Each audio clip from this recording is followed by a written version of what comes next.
As Iran progresses on its nuclear program, Israel is signaling it won't just watch from the sidelines. President Shimon Peres telling an Israeli newspaper, quote, "A military strike on Iran is growing more likely than the diplomatic option." And candor from the top U.S. military officer about Iran's regime. Some of their young officers who did dumb things as young officers, they promoted them to general and admiral, and eventually institutions get the behavior they reward. These guys could start a war.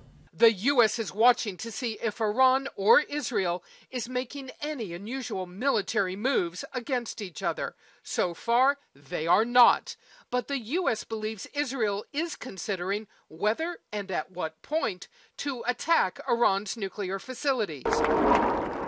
What would an attack look like?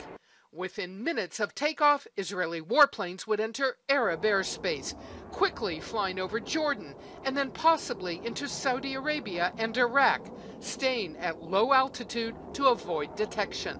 The Israelis have well over 100 American fighter bombers, F-15s and F-16s, that have really big fuel tanks on them that are basically designed to make a round trip to bomb Iran. Those planes would have to get past Iranian radars and anti-air missiles. The planes could carry hundreds of bunker-busting bombs to be dropped on key nuclear sites before turning for home and awaiting world reaction.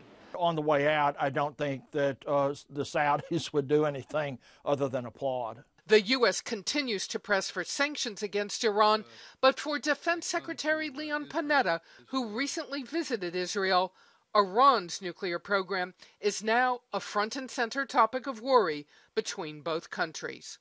This has been a subject of regular dialogue in recent weeks with the Israelis. If the Israelis were to launch a bombing raid, Panetta hopes he'd get enough advance warning to try and talk the Israelis out of it. But from the Israeli point of view, there are no guarantees that they will make that phone call. Barbara Starr, CNN, The Pentagon.